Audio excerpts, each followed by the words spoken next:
பெறுவதற்கு முன்பாக தனது பெற்றோரிடம் ஆசி பெறுவதற்காக வந்திருக்கிறார். அந்த காட்சிகளை நாம் நேரலையில் பார்த்து கொண்டிருக்கிறோம். நம்மோடு அதிமுக முன்னாள் எம்பி திரு கே.சி. பழனிசாமி இணைந்திருக்கிறார். வணக்கம் சார். வணக்கம். இந்த தேர்தல் முடிவுகளை எப்படி பார்க்குறீங்க? உங்களோட முதல் கட்ட பார்வை. திமுக கடந்த காலங்களில் தொடர் வெற்றியை பெற்றதே இல்லை. நிச்சயமாக ஆட்சிக்கு பிறகு ஒரு ஆட்சி மாற்றத்தை மட்டுமே அவர்கள் சந்தித்திருக்கிறார்கள். ஒரு 50லிருந்து 70 தொகுதிகள் என்பது நிரந்தரமாக அவர்களது வாக்கு வங்கி. ஆனால் அதிமுக என்பது தொடர்ந்து ஆட்சி கட்டிலில் இருந்தது.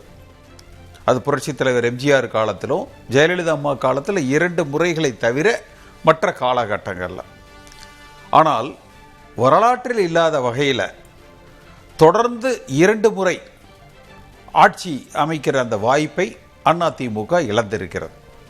அடுத்து வரலாற்றில் இல்லாத வகையில் 3வது இடத்துக்கு அதிமுக தள்ளப்பட்டிருக்கிறது. அப்போ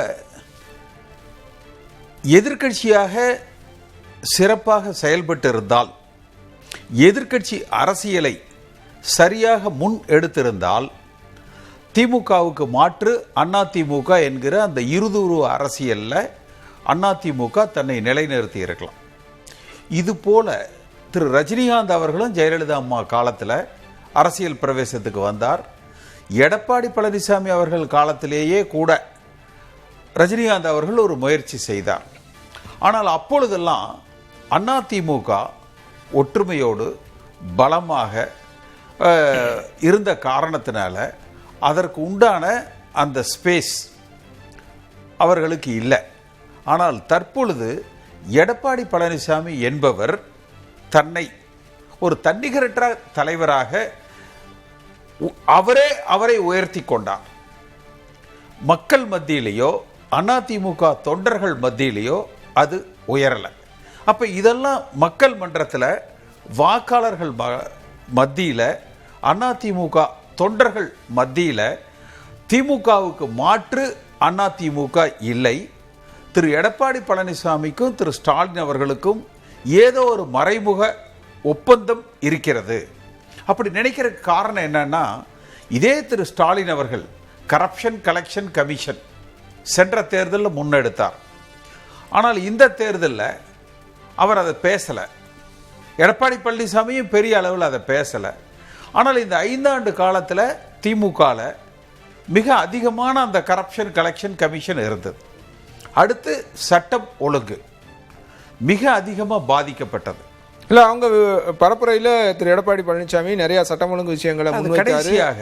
ஆனால் ஒரு எதிர்க்கட்சி என்கிற வகையில் கடந்த 5 ஆண்டுகள்ல அவர் வலுவான எதிர்க்கட்சியாக செயல்பட வலுவான ஒரு எதிர்க்கட்சியாக அவர் செய்யல. எல்லாவற்றுக்கும் மேல திரு ஸ்டாலின் சென்ற தேர்தல் என்ன சொன்னாரு? 90 நாளில் முன்னாள் அமைச்சர்கள் மீது வழக்கு பதிவு செய்து கைது செய்து விசாரிப்பேன்னு சொன்னார். நடக்கல. கொடநாடு கொலை கொள்ளை வழக்கில் நடவடிக்கை எடுப்பேன், உண்மை குற்றவாளிகளை கண்டறிவேன்னு சொன்னார். நடக்கல. அப்ப இது எல்லாமே இது ஏதோ எடப்பாடி பழனிசாமிக்கும் திரு ஸ்டாலின் அவர்களுக்கும் ஒரு புரிந்துணர்வு இருக்கிறது. இருவரும் வேறு அல்ல, ஒன்றுதான். ஸ்டாலினுக்கு வாக்களிப்பதாலோ அல்லது எடப்பாடி பழனிசாமிக்கு வாக்களிப்பதாலோ ஒரு நேர்மையான அரசாங்கமோ ஒரு தூய்மையான அரசாங்கமோ அமைக்கப்பட போவதில்லை என்பது. அடுத்து விஜய் முன் எடுத்த அரசியல் முழுக்க முழுக்க அதிமுக எதிர்க்கட்சி அரசியலை எம்ஜிஆரை முன்னிறுத்தி அண்ணாவை முன்னிறுத்தி அதிமுகவோட இடத்தை அவர் எடுத்துக்கிட்டார். அந்த அதிமுக என்ன செய்திருக்க வேண்டுமோ அதை மிகச்சரியாக விஜய் செய்தார். அப்ப அதிமுக வாக்கு வங்கி அவரிடத்துல சென்றது. அதிமுக வாக்கு வங்கினா உறுப்பினர்கள் மட்டும் அல்ல, திமுகவுக்கு எதிரான வாக்கு வங்கி அதிமுக வாக்கு வங்கி. நியாயத்திற்கு விஜய் பெற்ற 107 தொகுதிகள், அதிமுக பெற்ற 54 தொகுதிகள், மொத்தமாக ஒரு 160-170 தொகுதிகளுக்கு அதிமுக பெற்றிருக்க வேண்டியது. அது விஜய் எடுத்த அதிமுக அரசியல், எடப்பாடி பழனிசாமி தவறவிட்ட எதிர்க்கட்சி அரசியல். இன்றைக்கு இந்த ஒரு அரசியல் மாற்றத்தை தமிழ்நாட்டில் ஏற்படுத்தியிருக்கு. இப்போ திமுகவும் சரி தவேகாவும் சரி ஒரு அவங்களுக்கு 2 பேத்துக்கு எதிராக வலுவான ஒரு எதிர்ப்பை இவர் முன்வைக்கல அப்படின்றது உங்க குற்றச்சாட்டா? இல்ல, திரு எடப்பாடி பழனிசாமி வலுவான எதிர்ப்பை முன் வச்சிருக்கணும் அப்படின்னு நினைக்கிறீங்க? ஆமா, மிக வலுவா வைத்திருக்கணும். அடுத்து அந்த பாஜக எதிர்ப்பு அரசியல், நீங்க அதிமுக வாக்கு வங்கிங்கிறதே ஜெயலலிதா என்ன செஞ்சாங்க, மோடியா லேடியா என்றுதான் அந்த அதிமுக வாக்கு வங்கியை கட்டமைத்தார்கள் 2014. அதுதான் பலமாக 2016 அவர்களுக்கு கை கொடுத்தது. ஆனால் எடப்பாடி பழனிசாமி காலத்தில் முழுமையாக அந்த பாஜக எதிர்ப்பு என்கிற அந்த மனநிலை அளிக்கப்பட்டு பாஜக ஆதரவு நிலைப்பாட்டையும் சில நேரங்களில் இந்த தேர்தலில் பாஜகவை விட, பாஜக தலைவர்களை விட பாஜக சித்தாந்தங்களை ஆதரித்து எடப்பாடி பழனிசாமி பேசினார். ஆனால் விஜய் மிகச்சரியாக திமுகவையும் எதிர்த்தார், பாஜகவையும் எதிர்த்தார். எடப்பாடி பழனிசாமி சரியான மாற்று அல்ல என்று பிரச்சாரம் செய்தார். அந்த திமுக எதிர்ப்பை பிரதானப்படுத்தி முழுமையான அதிமுக எதிர்ப்பு அரசியலை அவர் முன்னெடுத்தார். அப்ப அதிமுகவுடைய இழப்பு எப்படி புரட்சி தலைவர் எம்ஜிஆர் கட்சியை உருவாக்கி வளர்க்கிற பொழுது காங்கிரஸ் அன்றைக்கு தமிழகத்திலிருந்து அப்புறப்படுத்தப்பட்டதோ, அதாவது திமுக காங்கிரஸ் என்கிற அரசியல் திமுக அதிமுகன்னு உருவெடுத்த பொழுது, எம்ஜிஆர் அதிமுகவை வளர்க்கிற பொழுது அந்த காங்கிரஸ் வாக்கு வங்கி அப்படியே அது எம்ஜிஆர் வாக்கு வங்கியாக மாறியது. அந்த தவறை இன்றைக்கு எடப்பாடி பழனிசாமி செய்திருக்கிறார். அதிமுகவோட எதிர்காலம் என்னவாக இருக்க போகுது? 3வது இடத்திற்கு தள்ளப்பட்டிருக்குது. காலை நிலவரப்படி 2வது இடத்துல இருந்தாங்க. இப்போ நீங்கள் குறிப்பிட்டது மாதிரி தமிழக வெற்றி கழகம் பெற்றிருக்கும் அந்த 107 இடங்கள், அதோட அதிமுக பெற்றிருக்கும் 54 இடங்கள், ஒன்று சேர்த்து 175 இடங்கள், அதாவது திமுக பெற்றிருக்க 73 இடங்களை சேர்த்துனா 173 இடங்கள் அவங்க பெற்றிருக்க வேண்டும். அதை மிஸ் பண்ணிட்டாங்க அப்படின்னு சொல்றீங்க. இவரோட எதிர்காலம், அதிமுகவோட எதிர்காலம் என்னவா இருக்கும்? ஏன்னா தொடர்ந்து சொன்னாங்க அதிமுகவோட இது வந்து வாழ்வா சாவா தேர்தலாக அதிமுகவுக்கு இருக்கும் அப்படின்லாம் பேசப்பட்டது. இது எப்படி இருக்க போகுது? எடப்பாடி பழனி இன்றைக்கு அதிமுக 3வது இடத்துக்கு போயிருக்கு. எதிர்க்கட்சி நிலையை கூட தக்க வைத்து கொள்ள முடியாத ஒரு நிலைக்கு வந்திருக்கு.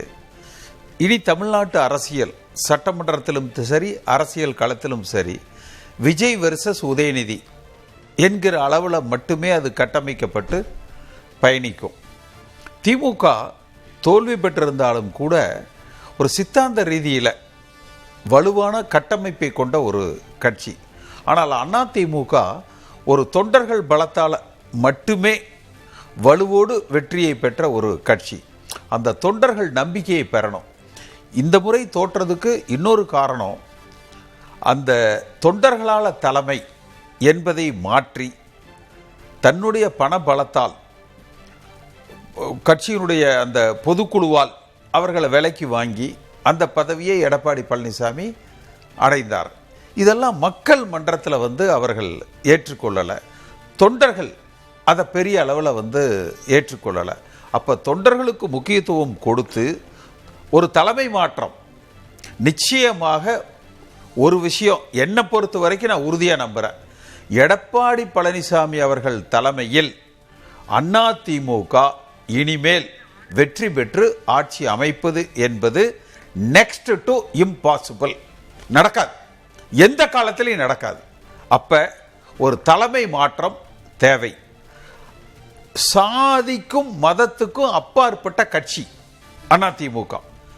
இன்றைக்கு அதிமுக அந்த 54 தொகுதி பெற்றிருக்கிறார்கள்னா, எங்கெல்லாம் 1 இயர் கவுண்டர் அந்த காம்பினேஷன் இருக்கோ அதில் ஒரு பகுதி, எங்க வலுவான வேட்பாளர்கள் அந்த முன்னாள் அமைச்சர்கள் இருக்கிறார்களோ, அந்த கட்சி கட்டமைப்பையும் தொண்டர் பலத்தையும் தங்கள் செல்வாக்கையும் நிலைத்து வைத்திருக்கிறார்களோ, அந்த இடங்களே ஒரு 25-30 இடங்கள் இருக்கும். அவர்களால் தான் வெற்றியே ஒழிய அந்த வெற்றிக்கும் எடப்பாடி பழனிசாமிக்கும் சம்பந்தமே அவர் போய் கேம்பெயின் பண்ணதுனாலயும் அதனால எல்லாம். இப்போ தொண்டாமுத்தூர்ல வேலுமணி ஜெயிச்சதுக்கும், சிவி சண்முகம் ஜெயிச்சதுக்கும், விராலிமலையில் விஜயபாஸ்கர் ஜெயிச்சதுக்கும், காரணமே இவர் எடப்பாடி பழனிசாமி தனிப்பட்ட செல்வாக்கு அவங்களோட உழைப்பு தான். அதெல்லாம் அவர் அது மாதிரியான வலிமையான வேட்பாளர்கள் ஒரு 20-25 பேர் இருக்காங்க. அடுத்து அந்த சாதிய கட்டமைப்பு. அடுத்து ஒரு மிகப்பெரிய தவறாக தென் மாவட்டங்களில் பார்த்தீங்கன்னா முழுமையாக அதிமுக பாதிக்கப்பட்டுருச்சு. மேற்கு மண்டலங்கள் கோட்டையாக கருதப்பட்ட அதுக்கு என்ன காரணம் நினைக்கிறீங்க? தென் மாவட்ட சாதிய அரசியல் அங்க வந்து உங்க புதிய தலைமுறையிலேயே நான் சொல்லியிருக்கேன். இவர் விவசாயின்னு சொல்றாரு. அது பண்ணையார்களின் அரசியல், காங்கிரஸ் கட்சியினுடைய அரசியல். விவசாய கூலிகளை, விவசாய தொழிலாளர்களை வைத்து வளர்க்கப்பட்ட கட்சி அதிமுக கட்சி. ஆதிக்க சாதியினுடைய மனப்பான்மையை அடித்தட்டு மக்களிடத்துல அடிக்கோல் காட்டுகிற செய்தி நான் ஒரு விவசாயி என்பது. அப்ப அந்த சாதிய ஆதிக்கம் தென் மாவட்டங்கள்லையும் மேற்கு மாவட்டங்கள்லையும் அதிமுகவுக்கு தோல்வியை ஏற்படுத்தியது. சென்னை மண்டலம், வடக்கு மண்டலம், இந்த ஐடி ஃபீல்டு, அந்த இன்ஃபர்மேஷன், அந்த படித்தவர்கள் அதிகம் இருக்கிற அந்த ஐடி கம்பெனிஸ் நிறைய இருக்கிற பகுதிகள் பார்த்தீங்கன்னா அதிமுக ஒரு மிகப்பெரிய தாக்கத்தை சந்தித்திருக்குது. அந்த சாதிய அரசியல், அந்த தென் மாவட்ட பாதிப்பு, மத்திய மண்டலம், டெல்டா, அப்ப எல்லா பகுதியிலையுமே அதிமுக பாதிக்கப்படுது. பாட்டாளி மக்கள் கட்சி உடன் கூட்டணி சேர்ந்ததால் ஒரு 20 தொகுதி 25 தொகுதி வலிமையான கட்டமைப்பு கொண்ட முன்னாள் அமைச்சர்கள் வேட்பாளர்களாக ஒரு 20-25 தொகுதி. இதை தாண்டி எடப்பாடி பழனிசாமியால் அவரது தலைமைக்காக வாக்களித்து பாட்டாளி, இப்ப நீங்க சொல்றதுல இருந்து பாட்டாளி மக்கள் கட்சியை தன்னோட கூட்டணிகளை கொண்டு வந்தது அவரோட ஸ்ட்ராட்டஜி தானே, அவரோட வியூகம் தானே. அதாவதுங்க, நாங்க எம்ஜிஆர் வழியில கட்சி நடத்த சொன்னோம், இவர் ராமதாஸ் வழியில கட்சி நடத்துறாரு. அப்ப என்ன அர்த்தம்? நீங்க அதிமுகவை திராவிட சித்தாந்த வழியில நடத்துறதுக்கு பதிலா திரு ராமதாஸ் அவர்கள் அந்த ஒரு சமுதாய பாதுகாப்புக்கு அவர்கள் ஒரு ஜாதிக்கு நடத்துகிறது போல நீங்க ஒரு ஜாதி கட்சியாக அதிமுகவை மாத்திட்டீங்க. அவ்வளவுதான். இது ஏதோ பல பேர் சொல்லுவாங்கல்ல, தனக்கு ஒரு வலிமையை, வாக்கு வங்கியை உருவாக்கி கொள்வதாக நினைத்து கொண்டு அதிமுக என்கிற மாபெரும் இயக்கம் இன்றைக்கு அளிக்கப்பட்டிருக்கிறது. இதிலிருந்து மீண்டு வர வேண்டும் என்றால் தலைமை மாற்றம் என்பது தவிர்க்க முடியாத ஒன்று. அப்படி இல்லை, நான் அதெல்லாம் பண்ண மாட்டேன் என்று இவர் தொடர்ந்து அடம் பிடித்தால் அரசியல் அரங்கத்திலிருந்து இப்ப கழுத தெரிஞ்சு கட்டெரும்பாக 140 சட்டமன்ற உறுப்பினர்களோடு 50 நாடாளுமன்ற உறுப்பினர்களோடு ஆளுகிற கட்சியாக ஒரு இடத்துல ஒப்படைக்கப்பட்டது. அடுத்து 75-80 தொகுதிகளில் வந்தது. இப்போ 40-50 தொகுதிக்குள்ள வருது. இனி இதனுடைய அடுத்த நிலை என்பது இன்னும் கீழே போகும். அப்ப இந்த சரிவுகள் தடுக்கப்பட வேண்டும் என்றால் லஞ்சம், ஊழல், இப்ப ஸ்டாலினை பார்த்து ஊழல்வாதின்னு சொல்றதுக்கு எடப்பாடி பழனிசாமிக்கு தகுதி இல்லை. அவர் மீது நிறைய ஊழல் குற்றச்சாட்டுகள் இருக்கு. லஞ்சத்துக்கு ஊழலுக்கும் ஒரு அப்பாற்பட்ட அரசாங்கத்தை எடப்பாடி பழனிசாமி நடத்தல. சாதிக்கும் மதத்துக்கும் அப்பாற்பட்ட ஒரு அரசாங்கத்தை அல்லது கட்சியை அவர் நடத்தல. தொண்டர்களுக்கு முக்கியத்துவம் கொடுத்து நடக்கல. திமுகவையும் பாஜகவையும் எதிர்க்கல. பாஜகவோட கைகோர்த்தார். திமுகவோடு மறைமுகமாக ஒப்பந்த அரசியலை செய்து கொண்டிருக்கிறார். இதுதான் அதிமுக வீழ்ச்சிக்கு காரணம். தொண்டர்களால தலைமை என்றைக்கு தேர்ந்தெடுக்கப்பட வேண்டும் என்கிற அந்த விதி மாற்றப்பட்டதோ அன்றைக்கே அதிமுகவுடைய சரிவு தொடங்கிவிட்டது. அதிமுகவோட முக்கிய முகங்களாக பார்க்கப்பட்ட செல்லூர் ராஜு, ஆர்பி உதயகுமார் இவங்க எல்லாமே தோல்வி முகத்தை சந்திச்சிட்டு இருக்காங்க. அதே நேரத்தில் அதிமுகவோட சேரணும் விருப்பப்பட்ட திரு ஓ பன்னீர்செல்வமாக இருக்கட்டும், இப்போ செங்கோட்டையனாக இருக்கட்டும், இவங்கெல்லாம் வெளியேற்றப்பட்டார்கள். இவங்களுக்கெல்லாம் வாய்ப்பு கிடைக்கல. இந்த முடிவை எப்படி பார்க்குறேன்? இப்போ அவர் வந்து ஓபிஎஸ் வந்து திமுக போனார், வெற்றி பெறுகிறார். செங்கோட்டையன் தாவேக்கால போனார், அவரும் இப்போ வெற்றியை பெற்றிருக்கிறார். நட்ஷெல் அரசாங்கம் நடத்தியதில் ஸ்டாலின் மீதான அதிருப்தி, கட்சியை வழிநடத்தியதில் ஒற்றுமைப்படுத்தாமல் செயல்பட்டதில் எடப்பாடி பழனிசாமி மீது அதிருப்தி. இதை உணர்ந்ததால தான் 2024 நாடாளுமன்ற உறுப்பினர் தேர்தல் முடிந்தவுடன் ஒரு பத்திரிகையாளர் சந்திப்பை நடத்தி ஒன்றுபட்ட அதிமுக உருவாக்கப்பட வேண்டும், அப்படி உருவாக்கப்பட்டால் மட்டும்தான் 2026 சட்டமன்ற தேர்தலில் அதிமுக வெற்றி பெறும் என்று நான் வலியுறுத்தினேன். தமிழ்நாடு முழுக்க மிகப்பெரிய எழுச்சி ஏற்பட்டது, ஏற்றுக்கொண்டார்கள். ஆனால் எடப்பாடி பழனிசாமி அதற்கு சொன்ன பதில், தெருவில் போறவங்க சொல்றதை நான் கேட்கணுங்கிற அவசியம் இல்லைன்னு. இன்றைக்கு அவர் தெருவில் நிற்க கூட முடியாது, நின்னை அவனாவது அடிச்சிருவான். அந்த நிலைக்கு இன்றைக்கு அவர் ஆளாக்கப்பட்டிருக்கிறார். இப்ப அதிமுகவோட எதிர்காலம் என்ன ஆக போகுது? அதோட இணைந்திருக்கிற பாமக உள்ள இருக்காங்க, பாமக உள்ள இருக்காங்க, இந்த மாதிரியான கூட்டணி கட்சிகள் என்ன நிலைப்பாடை எடுப்பாங்க? இனி இப்ப இந்த முறை விஜய்க்கு கொஞ்சம் நம்பர்ஸ் கம்மியா இருக்கு. அப்ப நிச்சயமா காங்கிரஸோ பாட்டாளி மக்கள் கட்சியோ விஜயோட போவதற்கு அதிக வாய்ப்புகள் இருக்கு. அப்ப பாட்டாளி மக்கள் கட்சி இனிமேல் எடப்பாடி பழனிசாமியோட போக மாட்டாங்க. அநேகமா அவர் விஜயோட ஆட்சியில பங்கு ஏதாவது கொடுத்தால் அந்த பக்கம் சேர்ந்துருவார். தனிமைப்படுத்த அவர் தான் மாநிலங்களவை உறுப்பினர் அதிமுக கொடுத்திருக்காங்க, முடிஞ்சு போச்சு. இனி எதிர்கால அரசியலுக்கு அது நிக்காது. அப்ப தலைமை மாற்றமும் ஒரு நேர்மையான லஞ்ச லாவண்யத்துக்கு அப்பாற்பட்ட சாதிய அரசியலுக்கு அப்பாற்பட்ட திராவிட சித்தாந்தத்தில், ஏன்னா இந்த தேர்தல் என்பது திராவிட சித்தாந்தத்துக்கு விழுந்த அடி. ஒரு சித்தாந்த ரீதியாக பேரறிஞர் அண்ணா, புரட்சி தலைவர் எம்ஜிஆர், தந்தை பெரியார், கலைஞர் இவர்கள் எல்லோரும் வளர்த்த அந்த திராவிட சித்தாந்தம் இன்றைக்கு அடித்து துவைத்து ஓரங்கட்டப்பட்டிருக்கு. விஜய் கிட்டத்தட்ட எம்ஜிஆரை முன்னிறுத்தி அண்ணாவை முன்னிறுத்தி அந்த திராவிட அரசியலை திமுகவுக்கு மாற்றுன்னு எடுத்தாலும் கூட அவர்களால் வளர்க்கப்பட்ட உருவாக்கப்பட்ட அதிமுக இன்றைக்கு ஒரு பாதிப்பை அடைஞ்சிருக்கு. தலைமை மாற்றம் ஒன்றுதான் இதற்கு தீர்வு. இப்ப எடப்பாடி பழனிசாமி என்ன செய்யணும்னு நீங்க நினைக்கிறீங்க? தானாக முன்வந்து தொண்டர்களால ஒரு தலைமையை நீங்கள் தேர்ந்தெடுத்துக் கொள்ளுங்கள், நான் ஒத்துழைக்கிறேன் என்று அவர் ஒத்துழைத்தால் அதிமுக வரலாற்றில் போற்றுதலுக்குரிய இடத்தை அவர் பெறுவார். அப்படி இல்லாவிட்டால் இந்த ஜாப்பனீஸ் லல்லு பிரசாத் யாதவ் ஒன்று சொல்லுவாங்க, அதாவது ஜப்பான்காரங்க லல்லு பிரசாத் யாதவ் கிட்ட பீகாரை கொடுங்க, நாங்க 3 வருஷத்துல ஜப்பான் மாதிரி ஆக்குறோம். லல்லு பிரசாத் சொன்னாராம், ஜப்பான் என்கிட்ட கொடுங்க, 1 வருஷத்துல நான் பீகார் மாதிரி ஆக்குறேன்னு. அது போல எப்படி இருந்த அதிமுகவை, தோல்வியே காணாத அதிமுகவை கிட்டத்தட்ட தீக்கா, அதாவது தேர்தலே போட்டி போடாம ஏதோ பேருக்கு ஒரு பொதுச் செயலாளர் என்று இவருக்கு ஒரு பதவி, இவர் சம்பாதித்ததை காப்பாற்றிக் கொள்வதற்கு என்கிற அளவில் அது சுருக்கிட்டார். இது அதிமுக எதிர்காலத்துக்கு நல்லதல்ல. தொண்டர்கள் விலகிடுவாங்க. இப்ப இந்த தேர்தலுக்கு பிறகு பார்த்தீங்கன்னா இந்த முடிவை எடப்பாடி பழனிசாமி எடுக்காவிட்டால் கணிசமான சட்டமன்ற உறுப்பினர்களே 1/3 15 பேர் அந்த பக்கம் தாண்டினா தீர்ந்தது. விஜயோட சேர்ந்து அங்க ஆட்சியை தக்க வச்சிருவாங்க.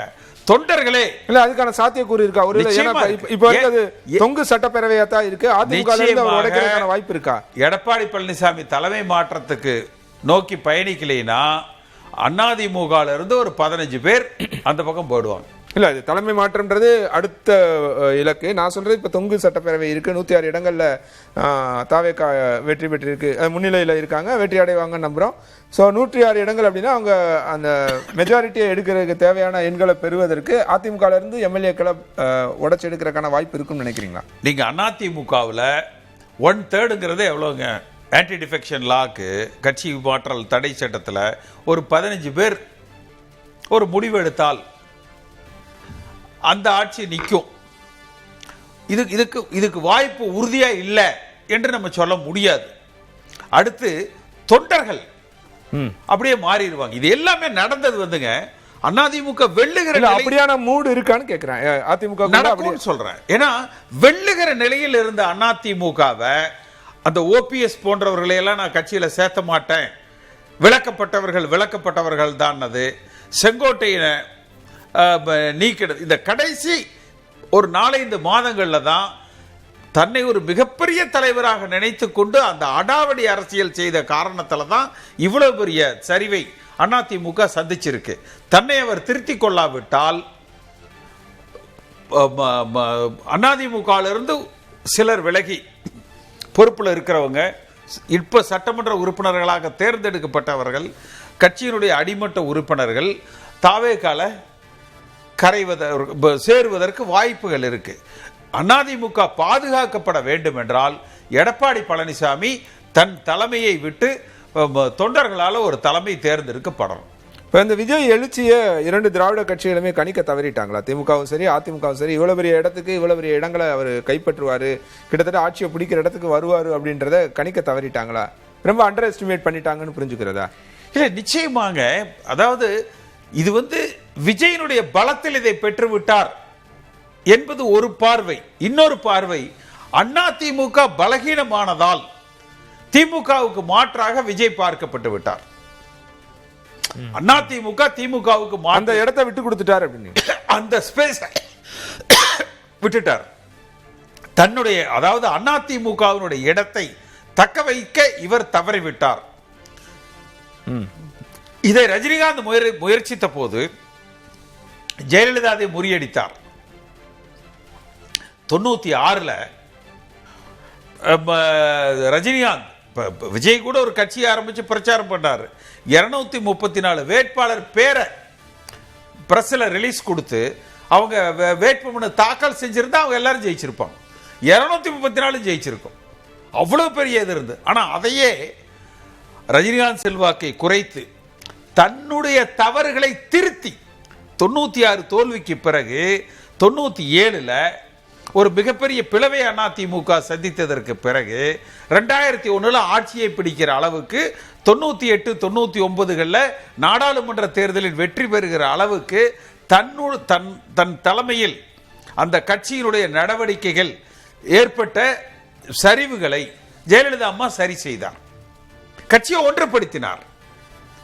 ஆனால் எடப்பாடி பழனிசாமி இப்ப அவர் இதை செய்ய தவறினால் நிச்சயமாக ஒரு நிரந்தர இடத்தை எதிர்கால அரசியல் விஜயா உதயநிதியா என்று உருவாகிற பொழுது அதிமுக மேலும் பலகீனப்படுகிற நிலைக்கு செல்லும். அங்க யார் போட்டியா இருப்பாங்க? விஜயா உதயநிதியான்னு இருக்கும்போது அதிமுக யார் போட்டி இருப்பாங்க? இல்ல, இது it's too early to talk on that. அது இப்போ அது இன்னும் கொஞ்ச நாள் கழிச்சு நம்ம அதை பேசணும். ரைட். உங்களுடைய வருகைக்கும் கருத்துக்கும் நன்றி. நிறைய விஷயங்கள் அதிமுக குறித்தும் இன்றைய களச்சூழல் குறித்தும் பேசினீங்க. நன்றி.